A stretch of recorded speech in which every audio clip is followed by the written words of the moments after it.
하나님 말씀 보겠습니다. 하나님 말씀 고린도전서 15장 20절에서 26절 말씀입니다. 고린도전서 15장 20절에서 26절 말씀입니다. 고린도전서 15장 20절에서 26절 우리 한 절씩 교독하도록 하겠습니다. 그러나 이제 그리스도께서 죽은 자 가운데서 다시 살아나사 잠든 자들의 첫 열매가 되셨도다.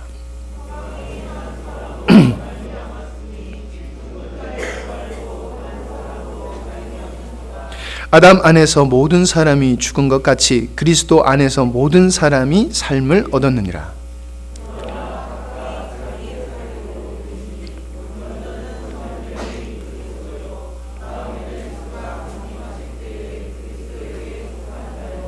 그 후에는 마지막이니 그가 모든 통치와 모든 권세와 능력을 멸하시고 나라를 아버지 하나님께 바칠 때라.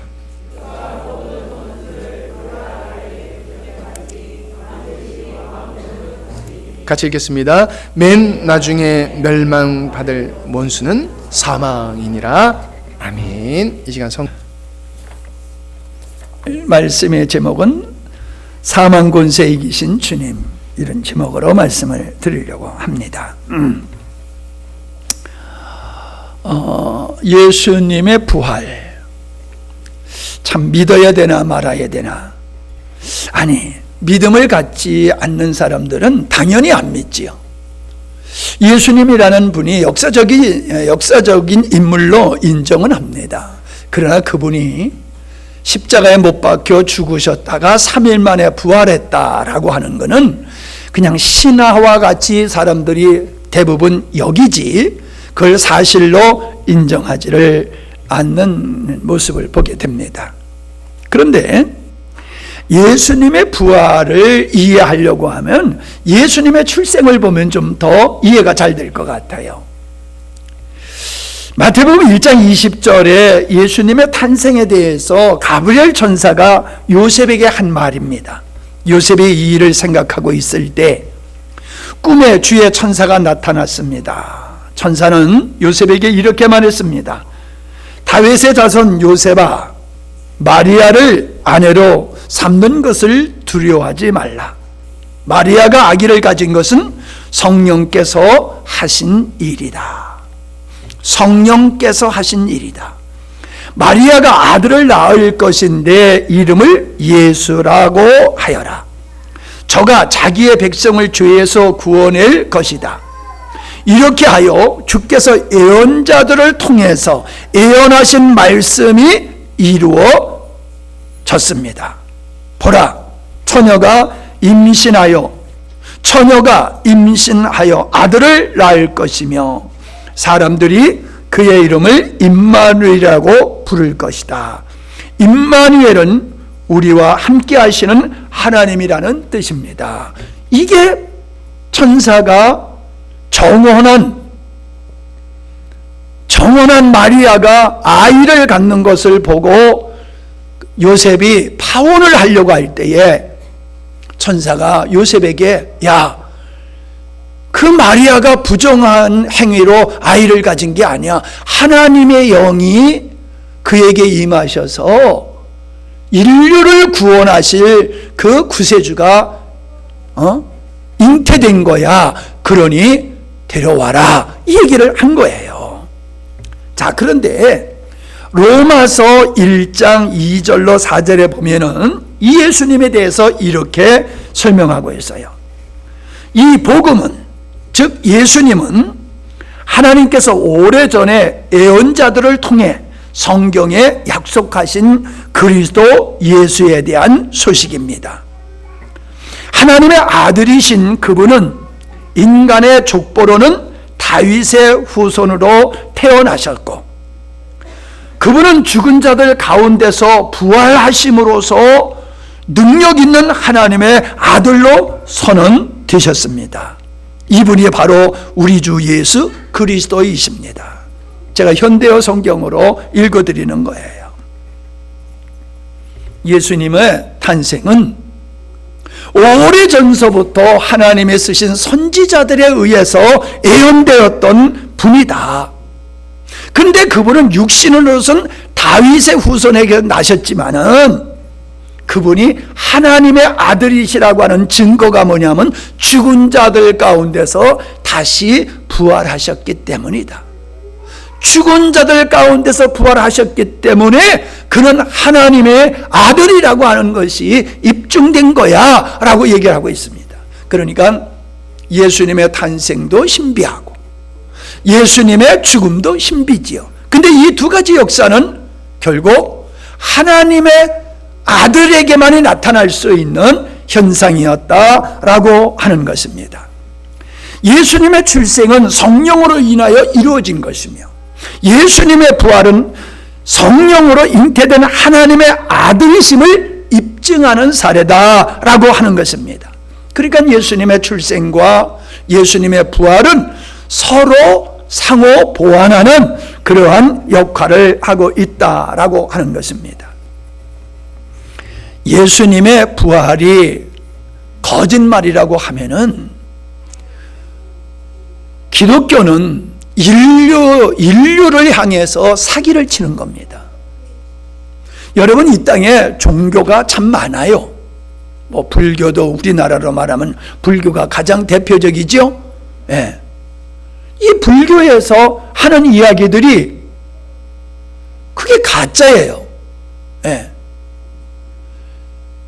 윤회설을 믿잖아요. 그들은 사람이 죽으면은 사람이 되기도 하고 짐승이 되기도 하고, 뭐 그렇게 믿고 있단 말이에요. 사람이 죽으면 다시 태어난다는 거예요. 근데 사람으로 태어나는 경우도 있지만은 짐승으로 태어날 수도 있다는 거예요. 그러니까 짐승 잡아먹으면 안 된다는 거예요. 왜? 조상 잡아먹는 거니까. 오늘 태어난 망아지가 한 달 전에 돌아가신 할머니가 망아지를 태어날 수도 있다는 거예요. 그러니 살생을 하면 안 되고 짐승을 잡아먹으면 안 된다는 게 불교의 정통 교리잖아요. 근데 요즘 스님들도 잘 잡수세요. 예? 고기 잘 잡수세요.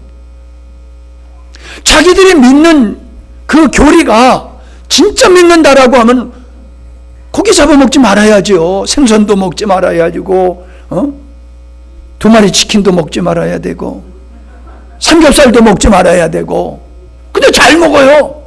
그러면서 다시 태어난대. 짐승으로, 다른 존재로. 근데 기독교는 우리가 믿는 그 예수님은 하나님이시기 때문에 그분은 인류를 구원하러 오셔서 우리가 받을 형벌 대신 죽으셨다가 하나님이시기 때문에 부활하셨다. 이것이 사실이면은, 이게 사실이면은 우리가 구원의 백성이 되는 거고, 이게 거짓말이면 우리는 사기당하고 있는 거예요. 저도 사기치고 있는 거고, 여러분 사기당하고 있는 거예요. 그런데 여러분, 이 땅에 많은 분들이 예수님을 믿는 것 때문에 죽임을 당하고 있습니다. 지금도. 예수 믿는다고 하는 것 때문에 죽여요. 근데 여러분, 예수를 믿는다는 게 뭐냐면 예수님이 죽으셨다, 부활하셨다. 죽으신 후에 3일 만에 부활하셨다. 이걸 믿는 거예요. 이걸 믿는다고 죽여요. 이걸 믿는다고. 여러분, 그게 말이 됩니까? 여러분, 거짓말을 위해서 자기 목숨을 내놓을 사람 어디 있습니까? 거짓말을 위해서. 물론 거짓말로 진실로 믿으니까 속어서 그럴 수도 있죠. 그러나 다른 사람을 몰라도 예수님의 제자들은 다른 거예요. 예수님의 제자들은 예수님의 죽은 걸 봤어요. 그리고 예수님이 부활하신 그 주님과 더불어 식사까지 했어요. 그리고 그 부활하신 예수님이 사람들이 보는 가운데서 하늘로 승천한 것을 본 사람들이에요. 그렇기 때문에 이들은, 이 예수님의 제자들은 세상에 담대하게 예수님이 부활 승천하셨습니다 라고 외치는 거지요. 그러니까 그거 하지 말라고 죽이는 거예요. 예수님의 하나님 아들이라고 하는 것을 싫어서 죽인 무리들이, 예수님이 부활하셨다고 하는 것을 싫어서 전하지 못하게 하는 이러한 세력은 과거에나 지금이나 동일하게 있는 겁니다. 예수님의 제자들은 예수님의 죽음을 경험했기 때문에 목숨을 걸고 순교를 하면서 예수님의 부활을 증거했어요. 오늘도 많은 사람들은 예수님의 부활을 경험했기 때문에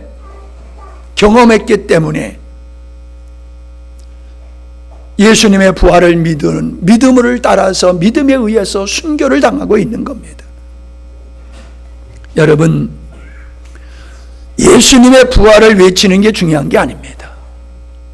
예수님의 부활을 믿는다고 하면은 부활하신 예수님으로 사는 신앙생활이 돼야지 되는 겁니다. 예수님이 부활한 것이 남의 얘기가 아니에요. 예수님의 부활하심으로 말미암아 부활하신 그분의 영이 믿는 자들과 함께하기 때문에 부활하신 예수 그리스도로 말미암아 세상을 이기고 죄를 이기고 사망 권세를 이기는 삶을 우리가 이 땅에서 누릴 수 있는 겁니다. 죽어서 천국 가는 것만이 아니라 이 땅에서부터 부활하신 예수의 영으로 사망 권세를 이기고 죄를 이기고 이 땅에서부터 천국 삶을 살아가게 하시는 게 하나님의 은혜예요. 그러니까는 중요한 게 뭡니까? 나 예수님 부활한 걸 믿어. 예수님 내 죄를 위해서 죽으시고 부활한 걸 믿어. 그러면서 죄 가운데 살고 세상의 탐욕에 빠져 살고 거짓에 미혹돼서 살고, 그러면 그건 부활신앙이 아니에요. 부활신앙은 오늘 이 땅에 부활하신 예수님으로 세상을 이기는 삶을 살게 된 것이 진짜 부활의 신앙의 모습인 줄로 믿습니다. 오늘 제가 그거를 말씀드리려고 하는 거예요. 예수님은 영원한 생명이시기 때문에 부활하실 수밖에 없는 것이지요. 예수님이 부활하신 것을 제일 먼저 경험한 사람이 막달라 마리아예요. 우리의 그 장례 문화와 이스라엘의 팔레스타인의 장례 문화는 다르지요. 모시는 분이 계실 것 같아서 설명을 합니다만은, 우리는 땅에 파고 묻거나 아니면 화장을 하거나 그러는데, 그때 당시에 그들은 굴을 파고, 이렇게 거기는 석회 굴이 많아서 굴을 파고 거기다가 시신을 놔두는 거예요. 그러면 시신이 다 상하게 되어지면 뼈를 추려가지고 조상들의 뼈를 담아놓은 큰 항아리에다가 같이 집어넣는 거예요. 그러니까 거기 할머니, 할아버지, 조상들의 뼈가 거기에 가득 차 있어요. 거기에 그 뼈를 집어넣는 거예요. 그렇게 해서 장례를 치르는 거거든요. 그런데 그들의 예의는, 장례 문화는 시신에다가 모략을 칠하는 거예요. 이 냄새가 고약하잖아요. 그러니까 우리나라는 향을 피우는데 거기는 모략을 시신에 바르는 거예요. 급히 장세를 치르느라고 그 일을 못했어요. 그래서 예수님을 따르던 여인들이 예수님의 몸에다가 모략을 갖다가 이렇게 바르려고 갔는데, 가봤더니 돌문이, 무덤문이 열려 있는 거예요. 그래서 놀라서 들어가 봤더니 거기 예수님이 계시질 않는 거예요. 예수님이 입었던 세마포만 거기에 그대로 있고 예수님은 없는 거예요. 그래서 누군가 예수님을 훔쳐갔는가 보다 슬퍼가지고 나오는데 예수님이 거기서 그 여인을 맞아주신 거예요. 처음에는 그 예수님이 부활하신 예수님인지 몰랐어요.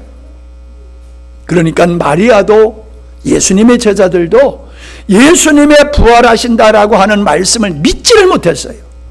내가 죽은 후에 3일 만에 다시 살아날 거야 라고 예수님이 분명히 말씀하셨음에도 예수님이 살아날 거라고 하는 믿음을 그들은 갖지를 못했어요. 그럴만하지요. 여러분, 우리는 예수님의 이 부활이 역사적인 사건이니까 믿지만은 세상의 인류 역사상에 죽었던 자가 살아나는 일이 어디 있습니까? 죽은 사람은 있어서 죽었다 살아난 사람은 없어요. 이성으로, 경험으로, 상식으로 이해가 납득이 될 수 없는 거예요. 어찌 보면 믿지 않는 게 맞는 거예요.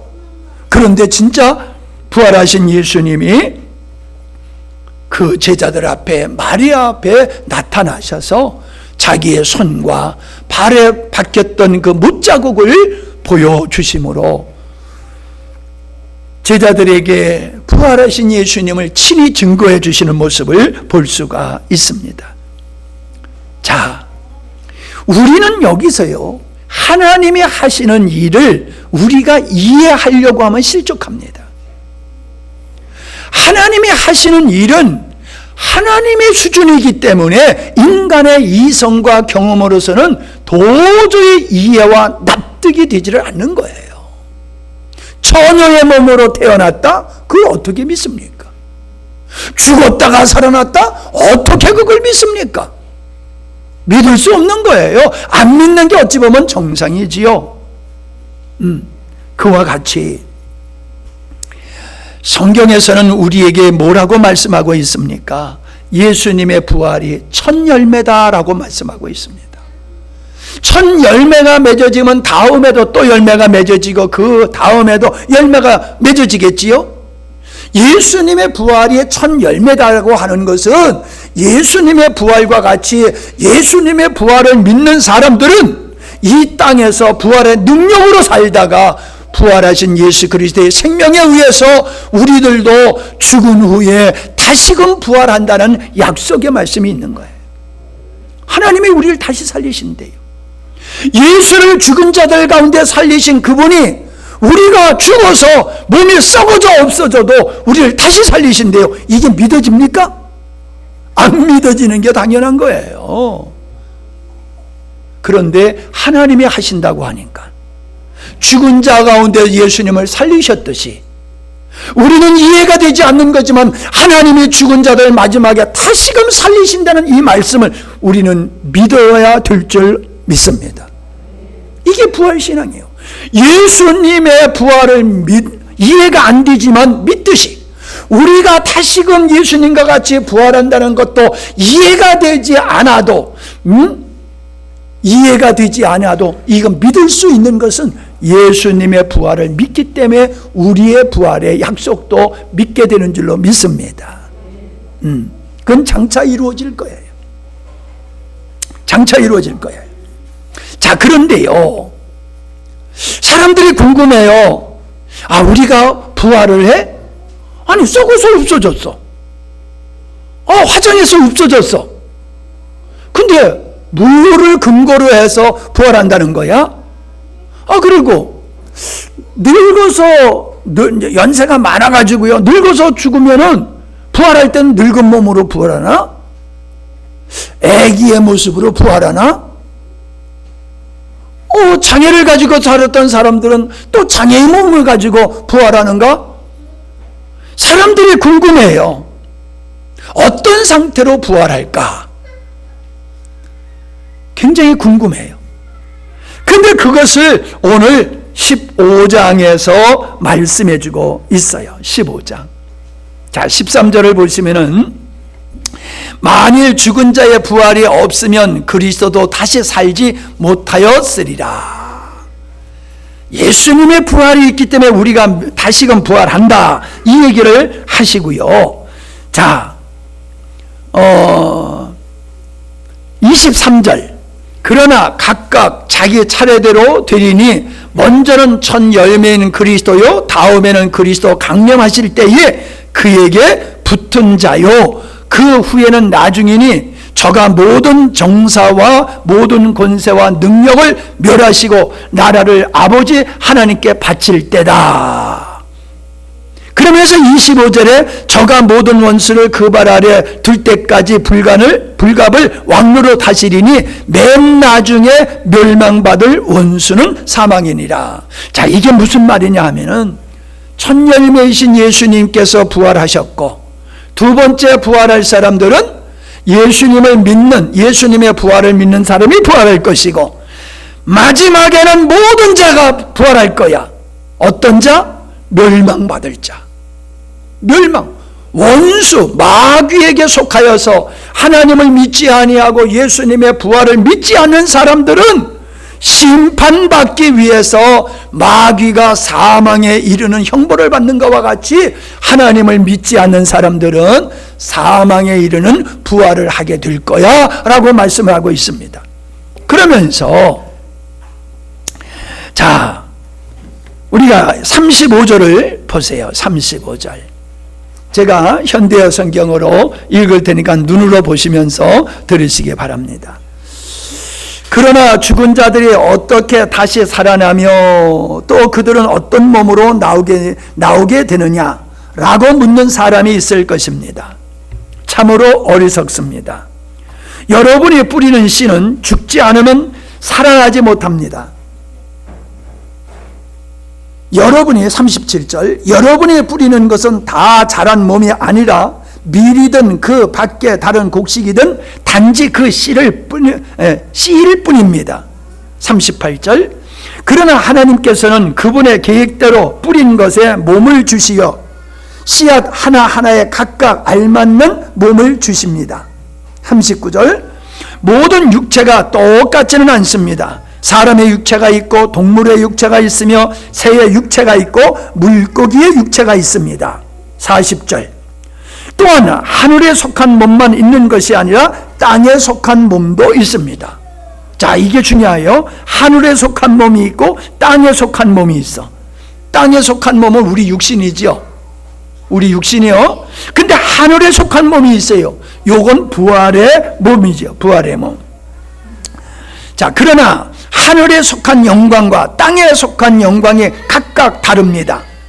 해와 달과 별의 영광이 각각 다르고 별들 사이에도 그 영광은 각기 다릅니다. 42절 그와 같이 죽은 자들의 부활도 이와 같습니다. 썩을 몸으로 심지만 썩지 않을 몸으로 다시 살아납니다. 비천한 몸을 심지만 영광스러운 몸으로 다시 살아납니다. 또한 약한 몸을 심지만 능력 있는 몸으로 다시 살아납니다. 자연적인 몸을 심지만 신령한 몸으로 다시 살아납니다. 성령께서 자연적인 몸이 존재한다면 신령한 몸도 존재합니다. 자, 다시 정리하면 이거예요. 육신에 속한 이 몸이 있듯이 하늘에 속한 몸이 있는데 하늘에 속한 몸은 육의 몸과는 달라라고 얘기하는 거예요. 우리가 이 땅에 사는 이 육신의 몸과 영생에 이르는 부활의 영광의 몸은 그 몸은 다른 거야. 어떻게 달라? 썩지 않을 것, 영광스러운 것, 능력 있고 신성한 몸으로 부활할 것이다. 이렇게 말씀하고 있어요. 그러면 쉽게 얘기하면 이렇게 이해하면 돼요. 예수님이 부활하셨어요. 예수님의 부활했는데 제자들이 모여있는 방에 문도 열지 아니하고 짠 하고 나타나셨어요. 그리고 당신의 손과 발을 보여주시고 짠 하고 없어지셨어요. 제자들이 낙심하여 바닷가에 가가지고 고기 잡을 때 예수님이 거기 나타나셨어요. 그리고 제자들에게 생선을 구워가지고 같이 나눠 잡수셨어요. 그리고 짠 하고 없어지셨어요. 분명한 몸을 가지고 있었지만은 그 몸은 물질에 예속된 몸은 아니었어요. 신령한 몸이 있어요. 하늘에 속한 몸이셨어요. 우린 여기까지만 알면 됩니다. 여기까지만. 성경은 여기까지만 이야기하고 있어요. 어린아이의 모습으로 부활할 거냐, 늙은 모습으로 부활할 거냐, 그런 거 신경 쓸 거 없어요. 분명한 것은 그걸 뛰어넘는 영광스러운 몸으로 우리가 아프지 아니하고 병들지 아니하고 죽지 아니하는 고통이 없는 몸으로 다시 부활하신다. 예수님의 부활이 그걸 우리에게 증거해주고 있는 것이에요. 예수님을 45절부터 보면은 뭐라고 얘기하고 있냐면은 기록된 바 첫사람 아담은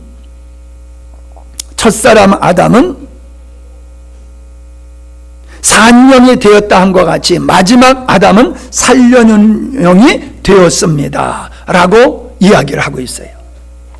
그거 하기 전에 이걸 먼저 해야 되겠네. 자, 이걸 내가 다시 현대어 성경으로 읽어드릴게요. 제가 이 성경하고 현대어 성경하고 같이 이렇게 하려고 그러니까 내가 헷갈릴 때가 있어요. 자, 45절입니다. 성경에 첫사람 아담이 살아있는 존재가 되었다라고 기록된 것처럼 마지막 아담은 생명을 주는 영이 되었습니다.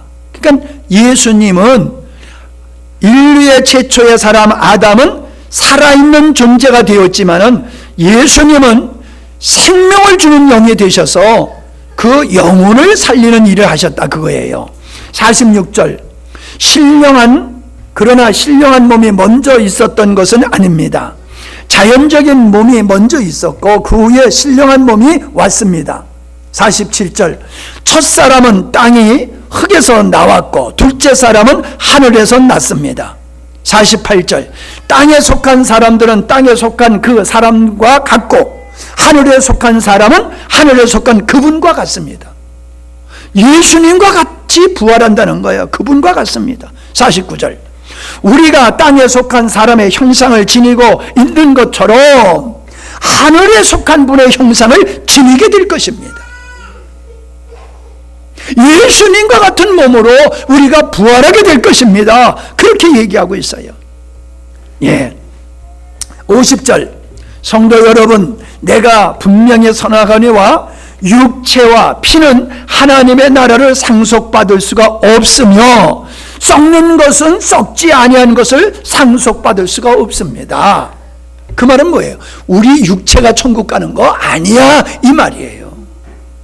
썩을 이 몸과 살과 우리의 피 이거는 천국에 갈 수 있는 존재가 아니야.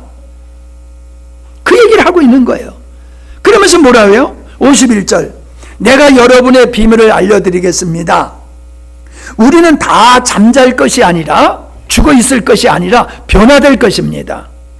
마지막 나팔 소리가 울릴 때 눈 깜짝할 새에 죽은 자들이 썩지 않을 몸으로 다시 살아나며 우리는 변화될 것입니다. 썩을 몸은 반드시 썩지 않을 몸을 입어야 하며 죽을 몸은 죽지 않을 몸을 입어야 합니다. 부활의 모습을 이야기하고 있습니다. 자, 그러네 이건 이제 훗날 이루어질 거예요. 근데 54절을 보세요.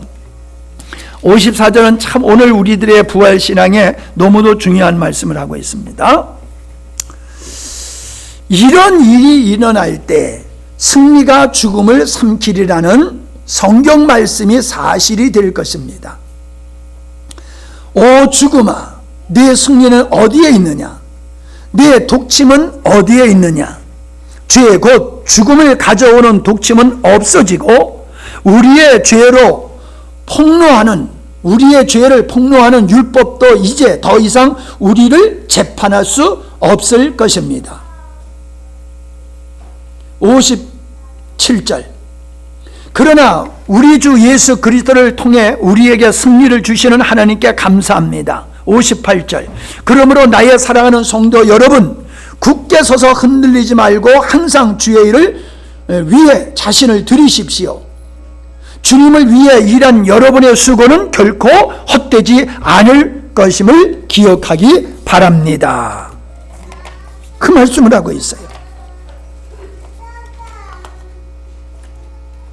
자, 이 얘기가 무슨 얘기입니까? 자, 거기는 사망아 그렇게 되어 있죠? 예? 사망아 너의 이기는 것이 어디 있으며 사망아 너의 쏘는 것이 어디 있느냐 그렇게 얘기하고 있는데 자 여러분 여기서 사망이라고 하는 것을 죽음이라고 하는 것에만 국한시키지 마세요. 마귀의 무기는 우리를 죽이는 게 그들의 무기입니다. 근데 예수님이 부활하심으로 말미암아 마귀의 권세를 쳐부신 거죠. 깨부신 거지요. 그런데 거기에만 머물러 있지 말자는 거예요. 뭐가 더 중요하냐 하면은 그 다음의 말씀이 더 중요해요. 로마서 6장을 보십시오. 로마서 6장. 이 굉장히 중요한 말씀이에요. 우리가 잘 아는 말씀이지만은 이게 너무도 중요한 말씀이기 때문에 제가 찬찬히 읽으면서 여러분에게 설명을 드리도록 하겠습니다. 자, 로마서 6장 4절입니다. 죄를 사랑하던 우리는 침례를 받을 때, 세례를 받을 때 그리스도와 함께 묻혀서 그분과 더불어서 장사되었습니다. 옛사람이 죽었다는 얘기예요. 그리고 아버지 하나님의 영광스러운 능력으로 그리스도께서 다시 살아나신 것 같이 우리도 그분의 새 생명을 얻어 살게 된 것입니다. 부활의 모습을 얘기하고 있는 거예요. 아버지께서 예수님을 살리시는 그 능력으로 우리에게 새 생명을 주셔서 살게 한다. 이게 부활을 믿는 성도, 구원받은 성도에게 나타나는 현상을 얘기하고 있는 거예요. 5절, 그리스도의 몸의 한 부분이 되어, 우리가 그리스도의 몸의 한 부분이 되어 그리스도께서 죽으실 때 함께 죽은 우리는 그리스도의 새 생명을 얻어 다시 태어났고, 거듭났다는 얘기죠. 장차 그리스도께서 부활하신 것처럼 우리도 부활하게 될 것입니다. 할렐루야. 6절이에요. 우리의 악한 옛 욕망은 그리스도와 함께 십자가에 못 박혔습니다. 그러므로 죄를 사랑하던 우리의 육신은 더 이상 죄의 지배를 받거나 죄의 노예가 될 필요가 없어졌습니다. 이게 중요한 얘기예요. 우리가 죄에 대하여 죽었으니 어떻게 죄의 유혹과 세력이 우리를 구속할 수 있겠습니까? 무슨 얘기입니까? 죽은 자 가운데서 예수님을 살리신 하나님의 영이 우리 가운데서 우리에게 새 생명을 주시고 그 새 생명으로 죄의 지배에서 죄의 노예부터 자유하는 삶을 살게 될 것이다. 이게 사망의 권세를 이기는 거예요.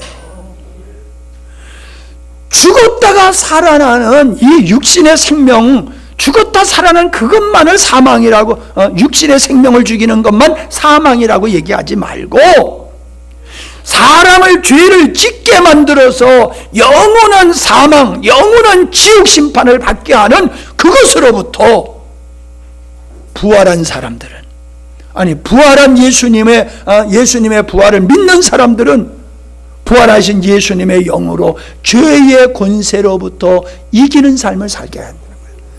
자유케 하신다는 거예요. 그러니까 여러분 잘 들으세요. 여기 봐요, 여기 봐요. 잘 들으셔요. 이게 정신 놓고 들으면요 뭔 소리인지 헷갈려요. 잘 들으셔야 돼요. 처음 나오시는 어른들은 정말 미안하네요. 근데 들으셔야 돼. 예수님은 우리가 지은 죄로 우리가 받아야 할 형벌을 대신 받으셨어요. 그 형벌을 받으심이 십자가에 못 박혀 죽으심이거든요. 그러신 예수님께서 하나님이시기 때문에 부활하셨어요. 부활하신 예수님은 더 이상 육신에 갇혀 있지를 않으세요. 육신에 갇혀 있는 분이 아니에요.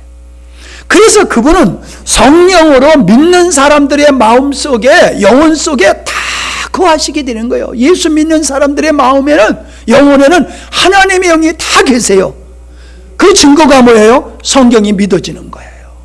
성경이 믿어지는 거, 하나님이 하시는 게 믿어지는 게 우리 안에 성령이 계시기 때문에 믿어지는 거예요. 이게 안 믿어지는 게 정상이야. 근데 우린 믿어져. 왜 믿어져? 미쳐버렸어. 어떻게 미쳐버렸어? 주의 영이 우리에게 임하니까는 육신을 뛰어넘어서 하나님의 세계가 이해가 되고 믿어지는 거예요.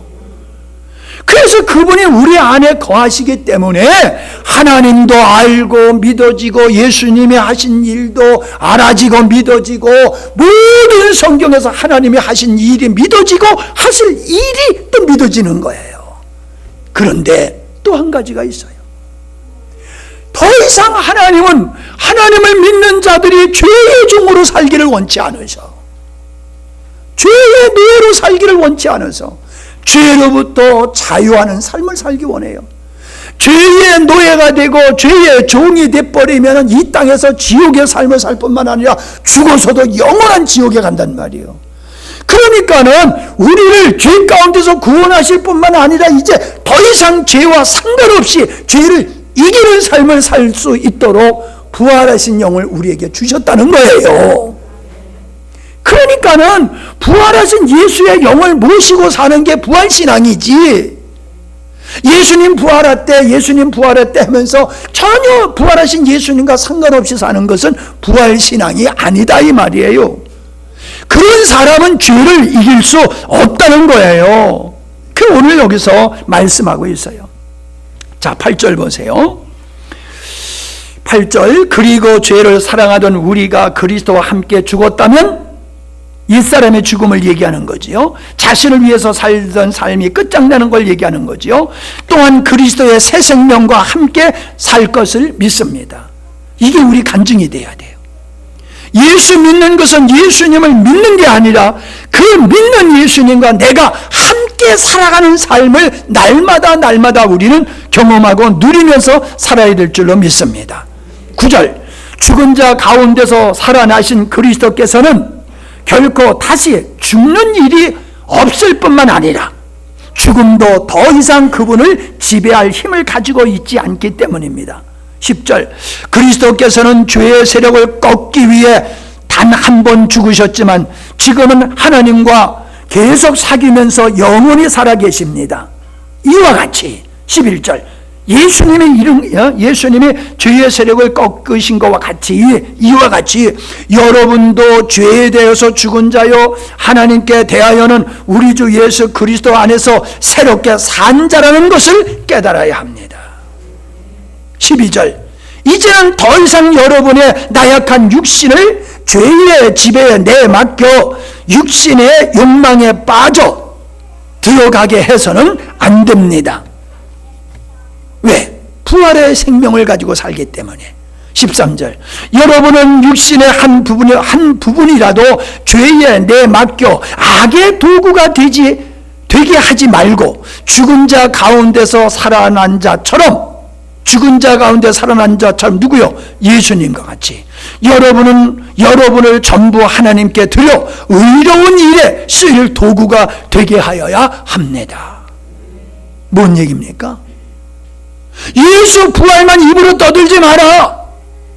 예수 부활을 네가 믿는다라고 하면은 이제 너는 너의 몸을 하나님께 온전히 드려 의의 도구로 하나님께 드려야 돼. 그게 부활신앙이야. 그 말을 하고 있는 거예요.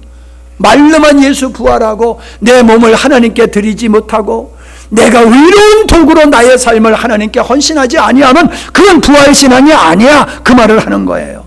14절, 너무 재미있고 은혜가 되는 말씀이에요. 14절, 죄가 다시 여러분의 주인이 될 수 없습니다. 죄가 우리를 더 이상 주장할 수가 없습니다. 이제 여러분은 율법의 속박을 받으며 사는 죄의 노예가 아닙니다.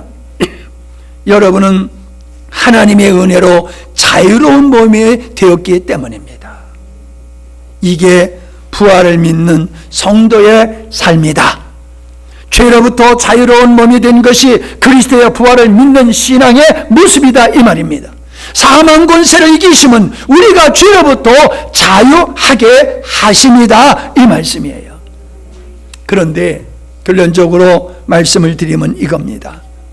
예수님의 제자들은 예수님의 부활을 목도한 사람이에요. 경험한 사람이에요. 심지어 예수님의 못 박혔던 그 손과 발과 옆구리를 만져보기까지 한 사람들이. 그랬던 그들이 어땠습니까?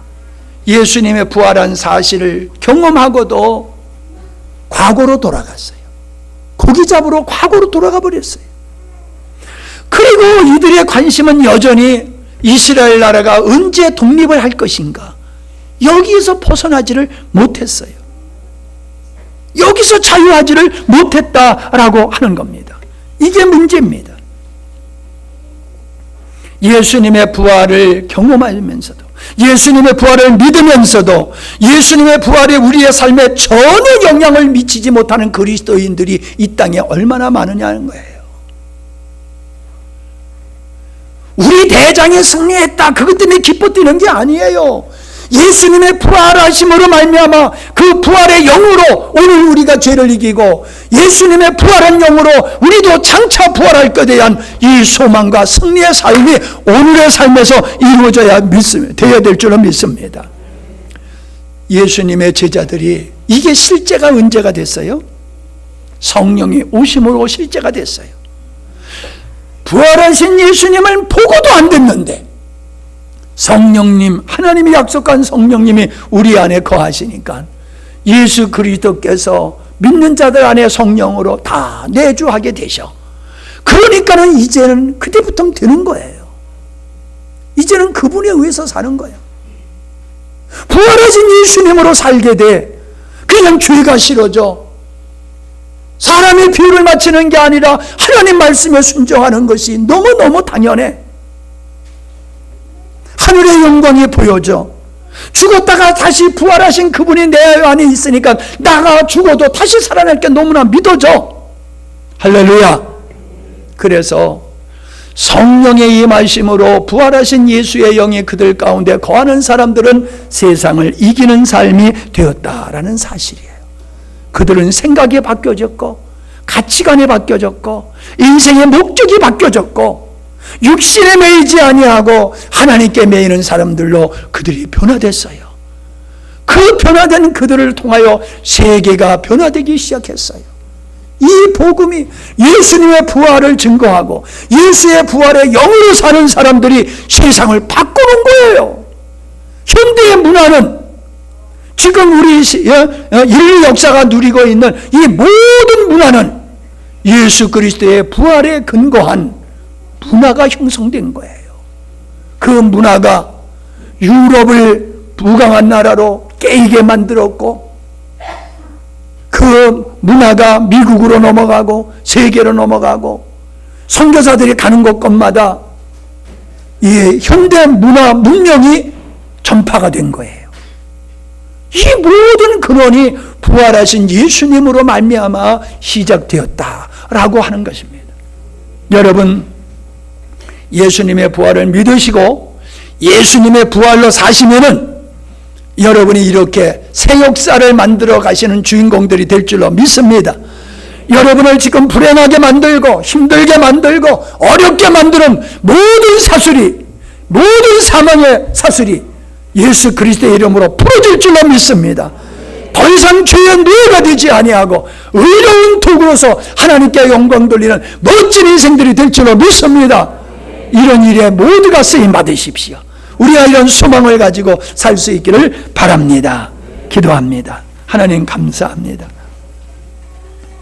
우리를 하나님의 자녀로 삼으시려고 예수님을 이 땅에 보내시고 죄 사하신 후에 그로 말미암아 우리가 정결하고 의로운 자가 되게 하시고 부활하신 예수의 영을 성령으로 우리에게 부어 주시어서 새 생명을 갖게 하시고 그 새 생명으로 하늘의 비밀을 알게 하시고 소망으로 갖게 하여 주시고 강하고 담대하게 살아가며 죄를 이기게 하심 감사함을 드립니다. 우리가 죽어서 천국 가는 것만 사모하지 않게 하시고 부활하신 예수 그리스도의 생명으로 승리하는 삶을 날마다 살게 하여 주시옵소서. 경험케 하여 주시옵소서. 그러므로 강하고 담대하게 세상의 모든 썩어져갈 것을 내려놓고 생명의 주님을 쫓는 멋진 믿음의 삶이 되게 하여 주시옵소서. 오늘 교회에 처음 나오신 어른들도 주님 이러한 믿음을 가지고 영생의 소망과 영광의 나라를 소망하며 살아가시는 삶들이 되게 하여 주시옵소서. 우리 자라는 학생들, 젊은이들 이러한 꿈과 비전과 생명의 확신을 가지고 세상에서 하나님의 나라를 이루며 승리하는 저들 되게 하여 주시옵소서. 11조 드렸습니다. 구제헌금 드렸습니다. 선교헌금, 차량헌금 드렸습니다. 감사헌금 드렸습니다. 부활절 감사헌금 드렸습니다. 믿음으로 드리게 하시니 감사합니다. 오늘 이기게 하시고 승리케 하신 주님, 날마다 이기게 하시고 끝까지 이기게 하시고 영광스러운 그날을 맞이하게 하여 주시옵소서. 영혼이 잘된 것 같이 육신도 강건케 하여 주시옵시고 해 아래서 수고하는 일들이 헛되지 아니하도록 붙잡아 주시옵소서. 우리의 자녀들이 경건하게 자라게 하시고 나라와 민족을 사랑하는 자녀들로 성장케 하여 주시옵소서. 저희들의 믿음이 있기에 세상에 동화되지 않게 하여 주시옵시고 불의와 타협하지 않게 하여 주시옵시며 저 다니엘과 같이 정한 모습으로 주님 굳게 서갈 수 있도록 하나님 붙잡아 주시옵소서. 이 부활의 아버지의 영광을 찬양하는 우리 성도들 모든 교회가 이 세상을 살려내는 교회들이 되게 하여 주시옵소서. 다시 한번 이 민족에게 예수 그리스도의 부활의 영광이 임하셔서 참으로 새로운 역사가 시작되게 하여 주시옵소서. 예수님의 이름으로 축복하며 기도하옵나이다. 아멘.